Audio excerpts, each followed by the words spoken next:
All right, so for this first example, or for this first question, we're going to look at this expression, and we're going to try to prove that sine x plus sine x tangent squared x equals tan x secant x. So each of these is going to have the right-hand side here. So we're going to be working on the left-hand side to simplify it, trying to get it to equal to tan x secant x. So pull out your trig identities and formulas, that cheat sheet that is in the iCan, or your notes if you'd rather go by your notes, but all of these are in that cheat sheet. And let's approach getting this, take a good look at it for a minute. What I would do is I recognize that both of these terms have a sine x in it. So I'm going to factor out sine x.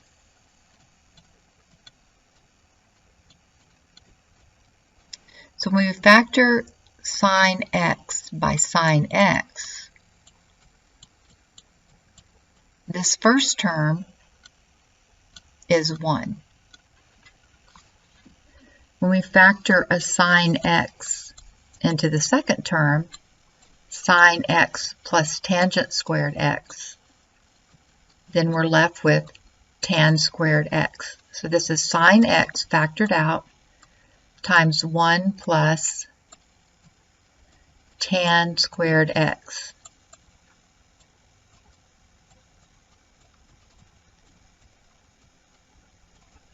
Okay, this is just the left-hand side. So I see that right here. So I'm going to pull that in to here. Okay, so we have sine x times 1 plus tan squared x.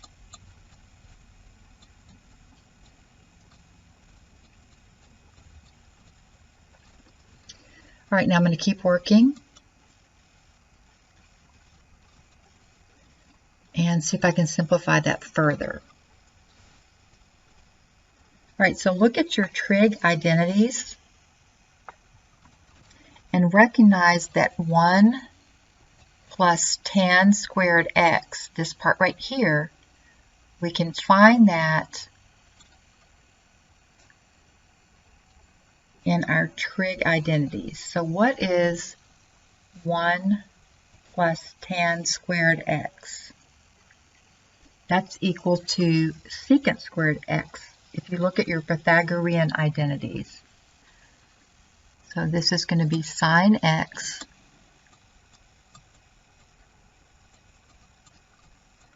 this, taken from your notes in Unit 4, Lesson 2, or your cheat sheet, is secant squared x.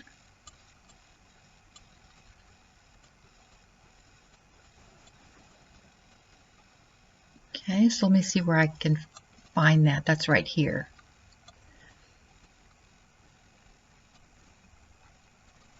All right, let's keep working and see if we can identify something else.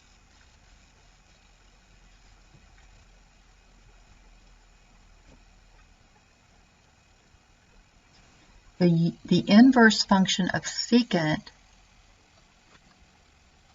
right here, inverse of secant is cosine. So the inverse of that, go ahead and put the sine x here. And then the inverse of secant squared x is 1 over cosine squared x. Keep in mind that we're trying to get these in terms of sine and cosine. Okay.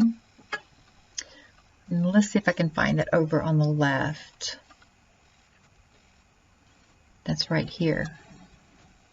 Okay, now we're trying to get to tangent. So if I can get these in terms of sine and cosine, I think I'm getting close. All right, let's put this over 1 and multiply. We have sine x on the top.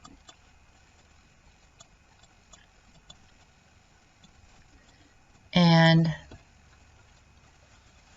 cosine squared x on the bottom.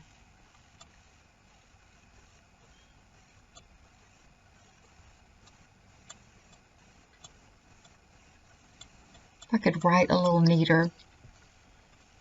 All right, let me pull this out. I'm going to go ahead and multiply that together. So we have sine x on the top and cosine squared x on the bottom. So I'm going to write that as cosine x times cosine x. Pull that apart so I can see. If I pull that apart, I've got to put 1 over cosine x. And this gives us, matches up with this. Okay, now this is tangent x. And 1 over cosine x is secant x. So we've just proven that the original expression is equal to tan x secant x. So we've gone through how to simplify the left step by step.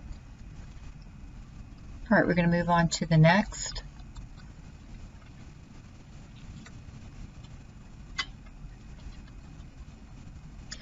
Now I'm going to show you a third way to use identities to find function values. Let's just walk through a quick example of this. All right, if we're given that sine of theta equals 1/3 with theta in quadrant 2, find the other 5 trig functions using identities.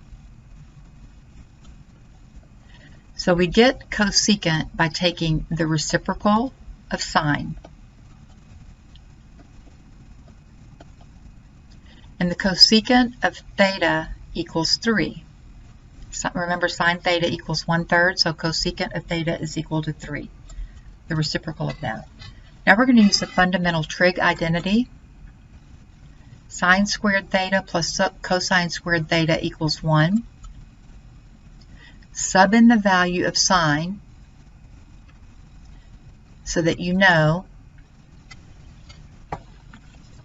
okay, the value of sine is 1/3 plus cosine squared theta equals 1. Now we're going to solve for cosine theta.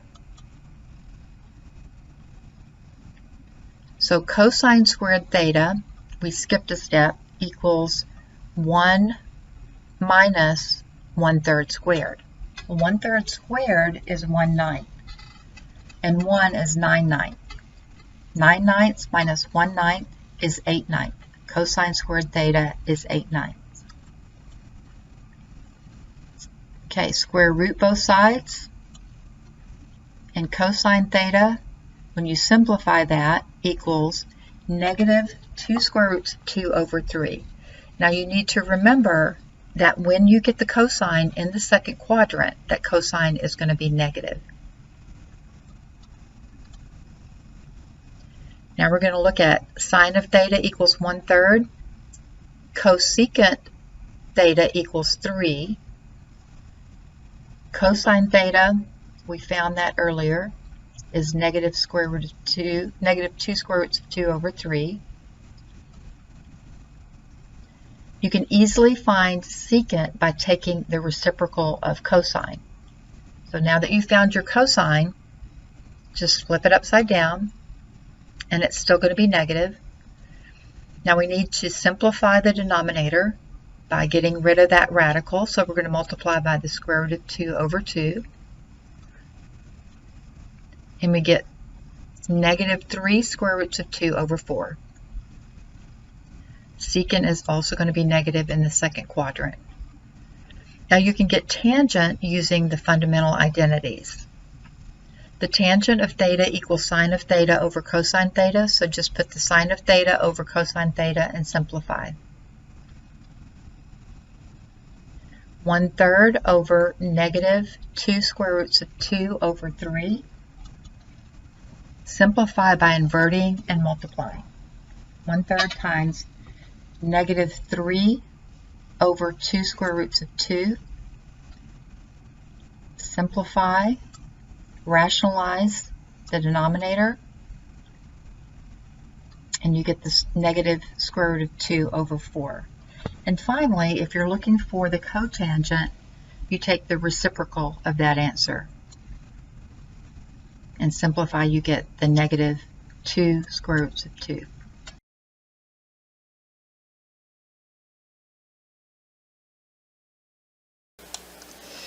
All right, for question number 2, we have angle alpha that lies in quadrant 2. And we're given that the tangent of alpha equals negative 12 over 15. So let's just take our time and put together what we know, relying heavily on the notes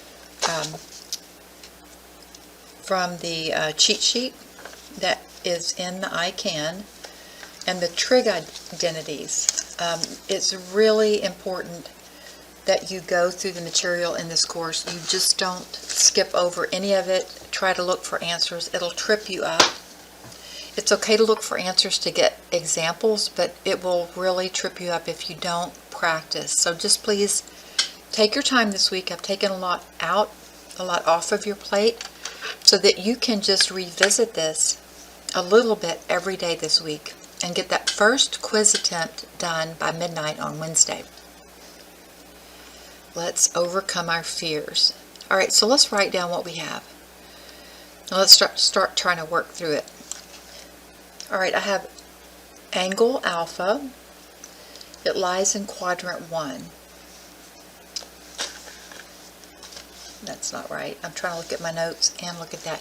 It lies in quadrant 2. So I know that the cosine is going to be negative in quadrant 2 and the sine is going to be positive. All right, I'm going to start with my Pythagorean identities. So when you have your notes or you have your cheat sheet, circle that. And then go back to that as we're working through these. All right, so the Pythagorean identities, I have sine squared x plus cosine squared x equals 1. Let me try to write that down. Sine squared x. I can normally write better than this, but I'm using my mouse because I can't find my pen today, plus cosine squared x is equal to 1. And then we have another one. We have 1 plus cotangent squared x equals cosecant squared x. And then one more. 1 plus tangent squared x is equal to secant squared x.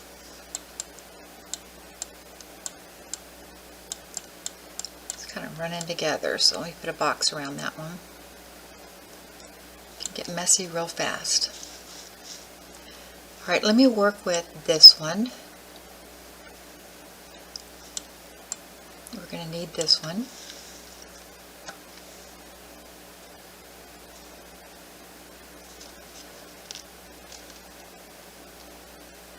And I will just write it out again. Secant squared x. I'll flip these sides around and I'll write alpha instead of x. That's an angle measure, or an angle. So when we square alpha, the secant of that angle, that's going to equal to 1 plus tangent squared x, or alpha. Let me replace that with alpha. All right, I want to solve for secant, so I'll take the square root of both sides, and I'll get secant x, or alpha. I keep going back to x. Secant alpha is equal, we can't take the square root of this. We've got to combine this first. Now we're given the tangent it's negative 12 over 5. Now we're going to square that, so go ahead and square 12, and we get 144, and square 5, and we get 25. And we've got to subtract that from 1. So let's go ahead and write that as 25 over 25, so we'll have our common denominator. Did I say subtract? This equation we're adding. Alright, so let's go ahead and add those. 144 plus 25 is 169. So we want the square root of 169 over 25. If you take the square root of 169, it's a perfect square, and we get 13, and the square root of 25 is 5. Now we're in the second quadrant, and the secant is the inverse of the cosine, so this is going to be negative.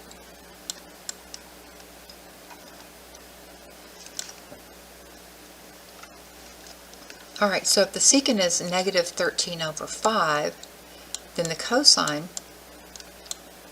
of alpha is negative 5 over 13.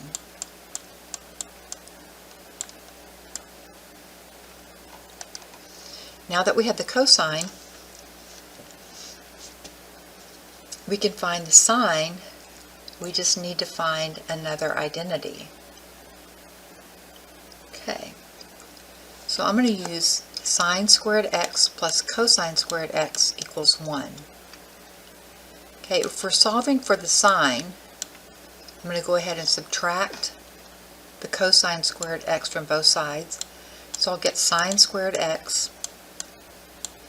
In this case, our x is alpha, is equal to 1 minus cosine squared x. Not x, I'm sorry, cosine alpha. Alright, let's go ahead and square this and substitute it in here. Cosine squared alpha is going to be 25 over 169. This is where the subtraction comes in. Okay, now I need a common denominator, so let me change the 1 to 169 over 169. Okay, 169 minus 25 is equal to 144 over 169. Okay, remember that's sine squared alpha. So take the square root of both sides, and you'll have the sine. Sine of alpha is square root of 144 is 12. Square root of 169 is 13.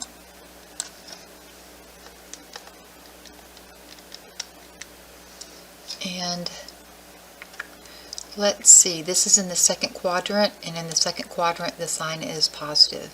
So now we have the sine and the cosine of alpha. Now let's move on to beta. We have the cosine of beta.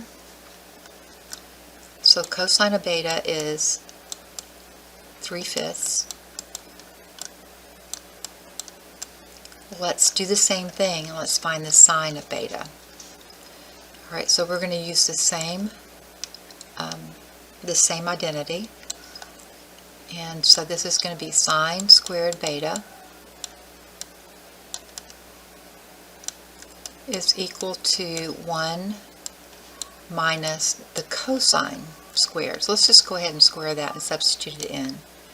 3 times 3 is 9. 5 times 5 is 25. Find a common denominator of 25. So we're going to be taking 1 and changing it to 25 over 25.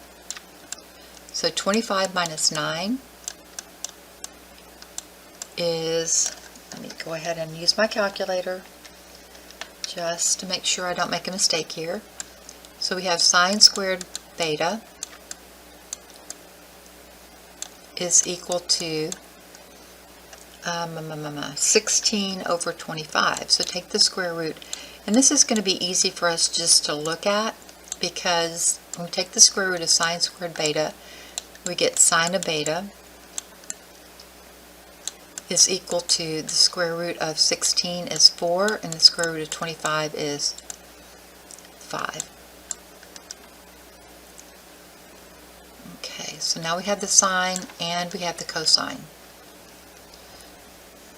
Okay, now we want the exact value of a plus b. So what I'm going to do is I'm going to change my pen color to blue and we'll go to another identity. I'm going to erase some of this because I'm going to need all that room. So let me get my eraser and start erasing this. Give me just a minute.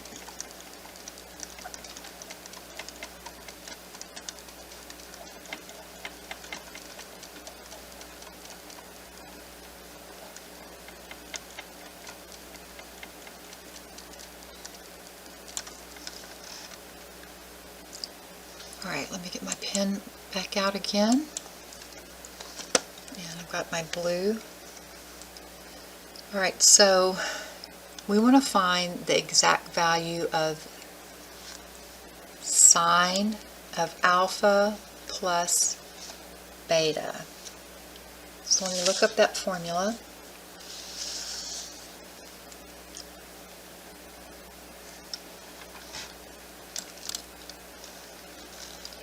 Alright, the sum and difference formulas or identities are sine of u plus v. I'm going to go ahead and substitute alpha and beta. So the sine of alpha plus beta is equal to the sine of alpha times the cosine of beta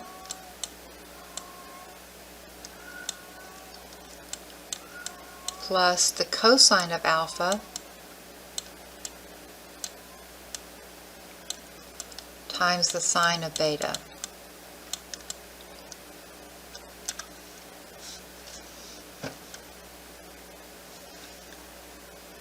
Alright, and that's what we're trying to find, so that's the identity that I'm going to be using.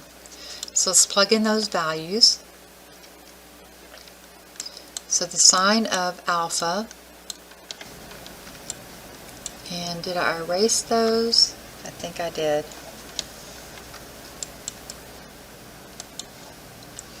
Alright, I found those. The sine of alpha, I erased that. Let me see. Is 12 over 13. Don't want to do all that work again. And the cosine of alpha is equal to negative 5 over 13.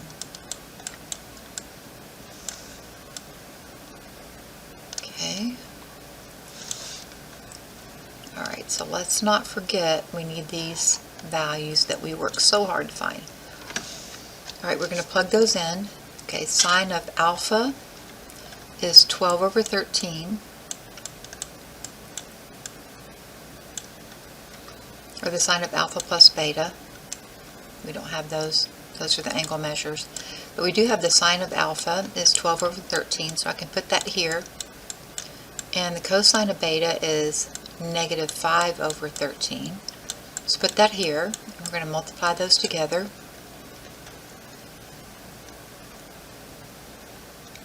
Plus, let's go ahead and substitute in cosine of, oh gosh, I have this already wrong. I'm getting so excited I'm close to the end. So let's get the right numbers in here.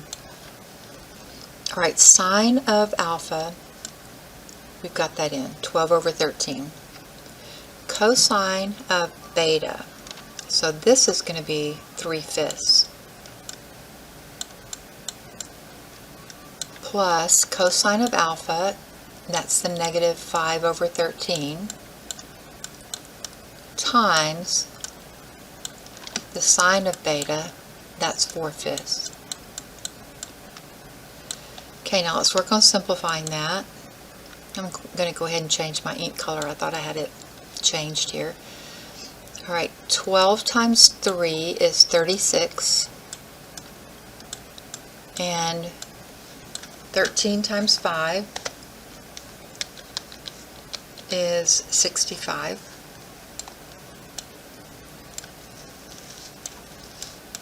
Plus negative 5 times 4 is 20 over 65. 13 times 5 is 65. 36 minus 20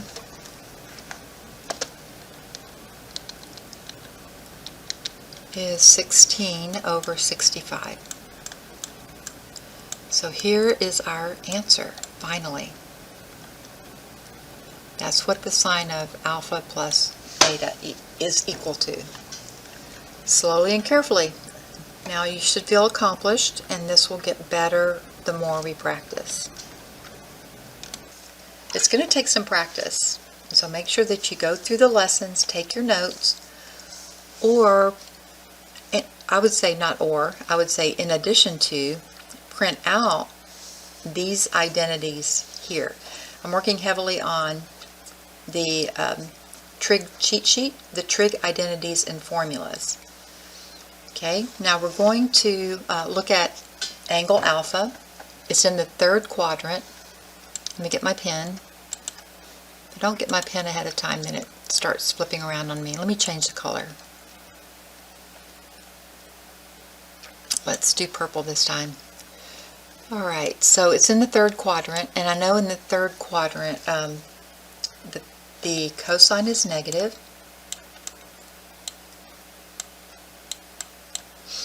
and the sine is negative. Okay, we want the exact value of cosine x over 2. Alright, so we have the cosine of alpha in the third quadrant is equal to negative 2 over 3. Now, since this angle lies in the third quadrant, the angle is going to be between 180 and 270.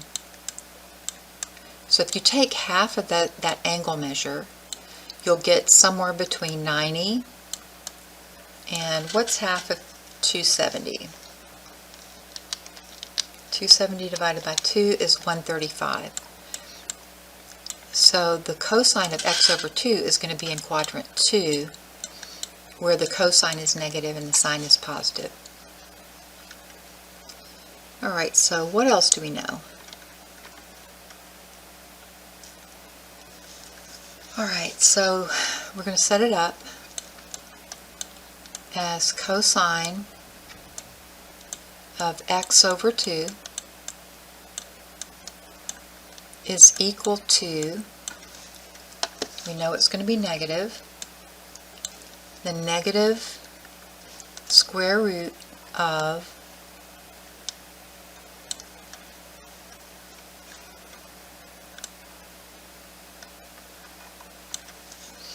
and let me pause for a second here and bring you back to our Pythagorean identities.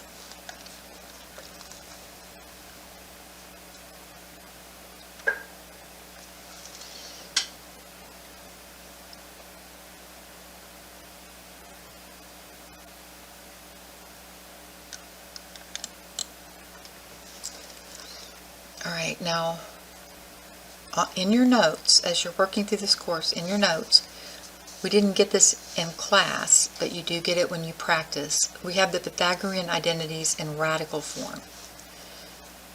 So sine x is plus or minus the square root of 1 minus cosine squared x. Okay? Cosine x equals plus or minus 1 minus sine squared x. Okay, so this is where this comes in. So we have the negative square root of 1 plus the cosine x over 2. Work on simplifying that. Now, this should be alpha instead of x. I keep forgetting to put that angle measure they gave us in here. So the cosine of alpha is negative 2/3. So we have 1 plus negative 2/3 over 2. All that's under the radical. Alright, 3/3 minus 2/3 is 1/3. So we have the square root of 1/3 divided by 2. When we divide by 2, we change that to multiply by 1/2. This should be multiplication. So that's the square root of 1/6.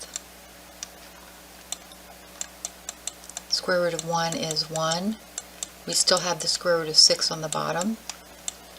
We need to get rid of that radical in the denominator. So multiply by the square root of 6 over the square root of 6. And that simplifies to the square root of 6 over 6. Don't forget that all of that is negative, because we're in the second quadrant and we're looking for cosine. Alright, slow and steady. We're going to look at some more of these later. We're going to practice until it starts making sense. So don't miss any of our sessions, and do not neglect to do the practice in the course. If it gets to be too overwhelming, put it aside, spend another 30 minutes on it each day. Alright, for this question, question number 4, we want to simplify this. So let's just work through this. I think that you know a lot of this. It's just kind of scary the first time that we do it. So let me get my pen and we'll go to work. Alright, so we're looking at cosine x over secant x.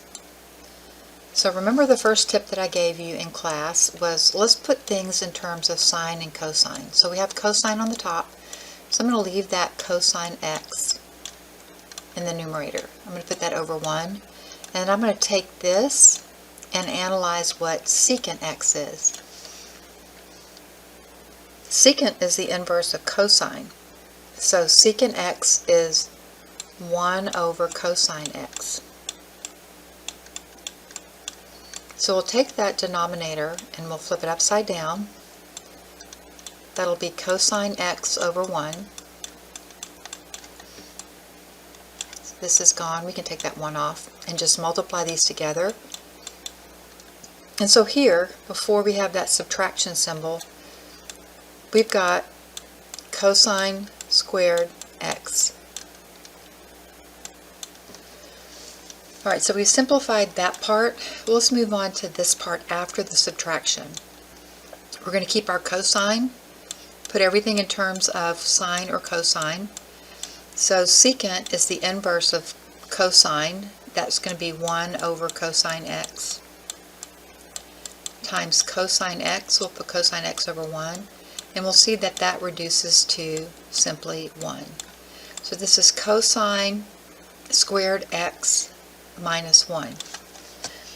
Now we're not going to stop there. We're going to look at our notes and look carefully at, let me flip to my notes real quick. We're going to be looking at the Pythagorean identities. And the Pythagorean identities, if you'll remember, are sine squared x. It's like the Pythagorean theorem. Sine squared x plus cosine squared x equals 1. Alright, now if I solve for sine squared x,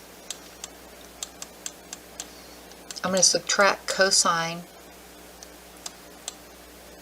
from both sides, cosine squared x from both sides.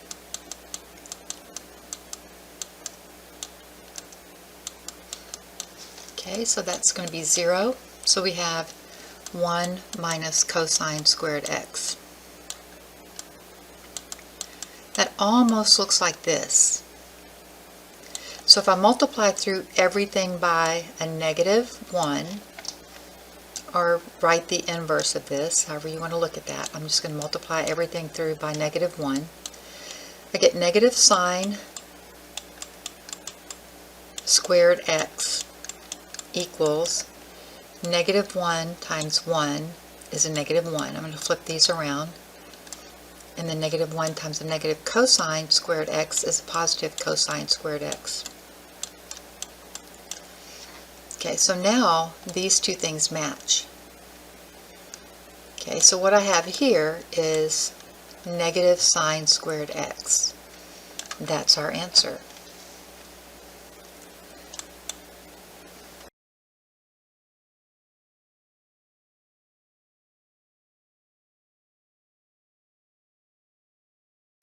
We're going to look at tangent squared x minus secant squared x over cosecant x. We're asked to simplify that. Alright, so let's take everything and put it in terms of sine and cosine. So we know that the relationship of tangent is sine over cosine.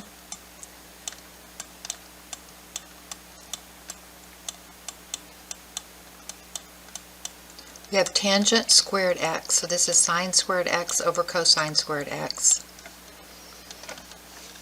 Okay, and then I'm going to subtract secant squared x. Secant is the inverse of cosine. So this is going to be subtracting 1 over cosine squared x.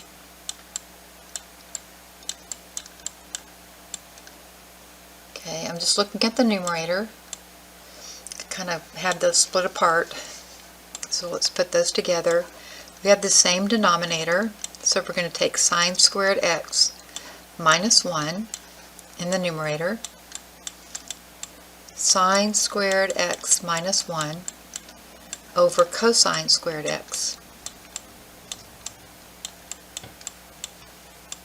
Now we have cosecant x in the denominator of our original fraction. Cosecant is the inverse of sine, so that would be 1 over sine x.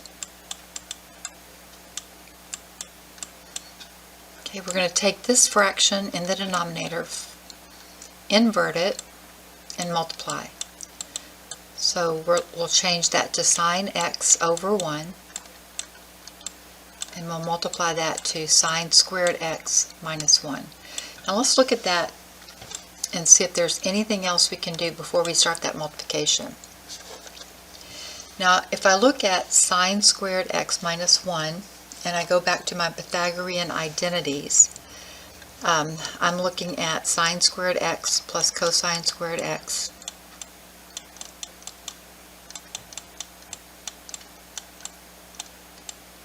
equals 1. Okay, if I solve for cosine squared x, I'll subtract sine squared x from both sides.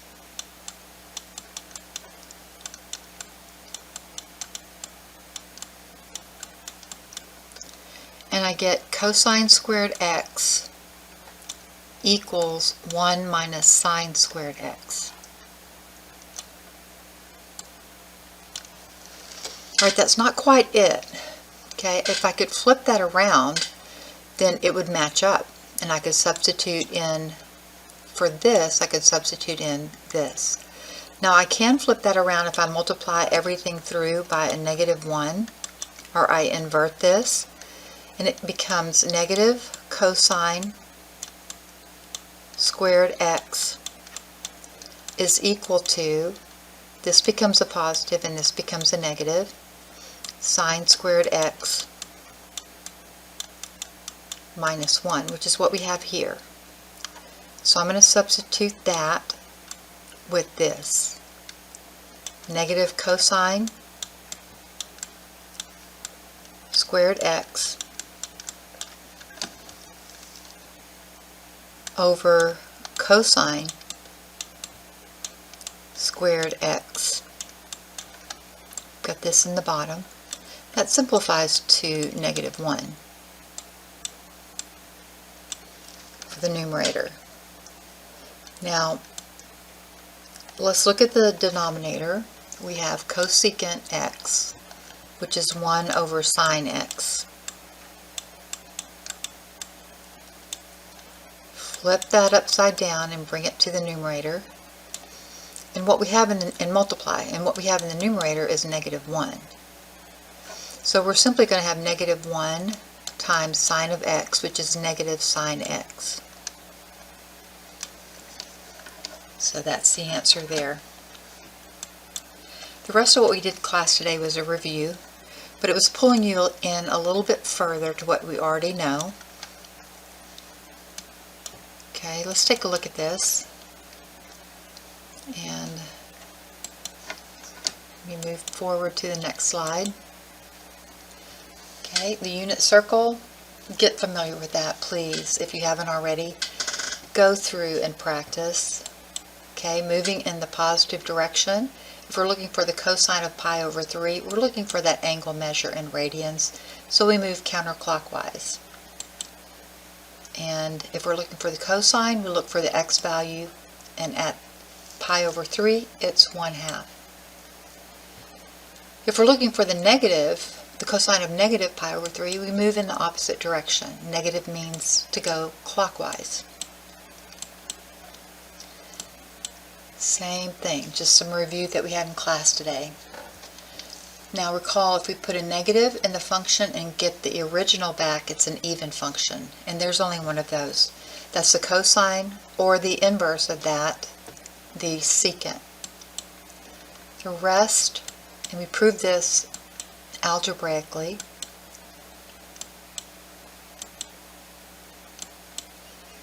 Okay, the rest are going to be odd functions. We talked about that a little bit more in depth algebraically, but I think most of you that have had questions and keep going back and asking your questions have pretty much memorized this, or you have it in your notes. Okay, if we applied that deeper, we need to have an understanding of it. We need to have seen it before. So go to your notes, make sure you have all your reciprocal identities, quotient identities, Pythagorean identities, even odd identities. If you print out that cheat sheet that I've given you, a lot of that's there. So we went through some practice in class, but that's pretty much it. Keep up with everything. Check your schedule for Miss Norrell's class. And in my class, just keep revisiting this. I've taken a lot out so you can do little chunks. In unit for lesson 2, take your first quiz attempt on Wednesday.